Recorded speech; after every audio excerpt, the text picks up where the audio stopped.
Magandang araw po sa inyong lahat. Ako po si Adrian Anunciacion from BSC 3A.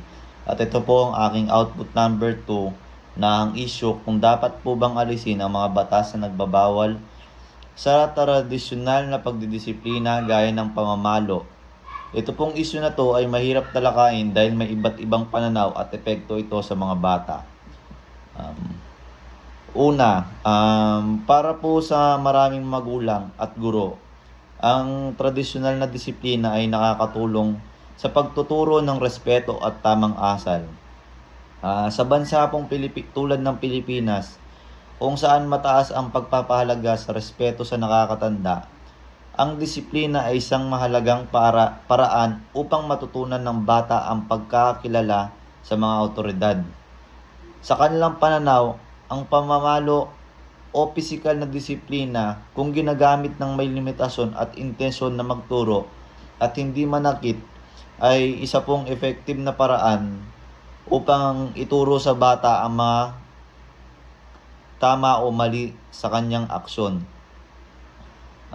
Naniniwala po ako dito na ang pisikal na disiplina ay nagtatakda ng malinaw na konsekwensya na madaling maunawaan ng mga bata. Ang ganitong paraan ng pagpapalaki ay naglalayong bigyan ng bata ng direksyon sa kung ano ang tama at mali na maaaring hindi makuha sa mga mas banayan na paraan. Sa aming pananaw, nakakatulong ito para ang bata ay matutong maging responsable at accountable sa kanyang mga kilos. Marami po ang mga naniniwala na ang tradisyonal na pamaraan ng disiplina ay isang praktikal na paraan upang mahihanda ang mga bata sa mga hamon ng totoong buhay. Halimbawa, sa pagdanas ng pisikal na disiplina sa murang edad, ang bata ay natututo sa murang edad ng pagkakaroon ng mental toughness o lakas ng loob na kakailanganin sa mga pagsubok sa hinaharap. Sa pananaw po na ito, ang tradisyonal na disiplina ay itinuturing na mahalagang bahagi ng pagtuturo ng katatagan. And maraming mga magulang at tagapagtaguyod ng tradisyonal na disiplina ang naniniwalang mahalaga ang pagkakaiba sa pagitan ng pagdidisiplina at pang-abuso. Ang mga may ganitong pananaw ay magpapaliwanag na ang pisikal na disiplina ay dapat gawin ng may pagmamahal at malinaw na hangganan. Hindi dapat ito maging maras o labis na pananakit.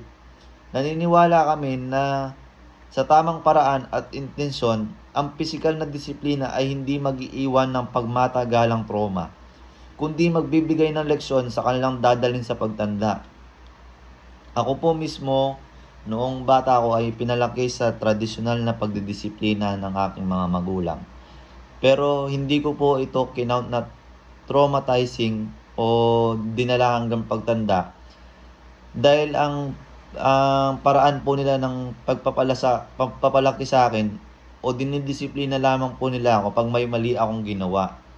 And yun po ang mas naghubog sa akin na maging mas matutong magpakatao, maging tao at dito po ako natutong rumispeto at gumalang sa mga matatanda. Dahil ito rin po ang naghubog sa akin o nagpatibay sa mga sumunod ko pong dinanas sa buhay o mga naging pagsubok ko sa buhay. Pero hindi po ibig sabihin na sinaktan po nila ako ay masamang klaseng pagpapalaki na po ang ibinigay nila sa akin, kundi mas naging better person pa po ako dahil sa klase ng pagpapalaki nila. And kung sasabihin ko po ay kung hindi po nila ako pinalaking ganun, ay maaari pong isa po akong mahinang tao or konting problema po ay bumabagsak. Isa po ito sa mga nagpatibay sa akin hanggang sa paglaki ko.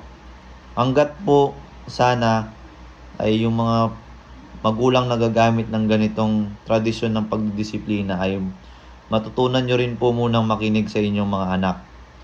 Pakinggan nyo muna po sila kung tama ba o may sense ba na kung sasaktan nyo sila or didisiplinahin.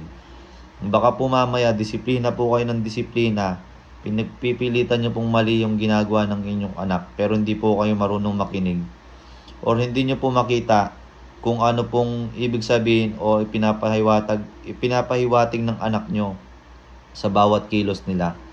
Yun lamang po. Muli po ako po si Adrian Nunesasyon from BSE 3A. Thank you po.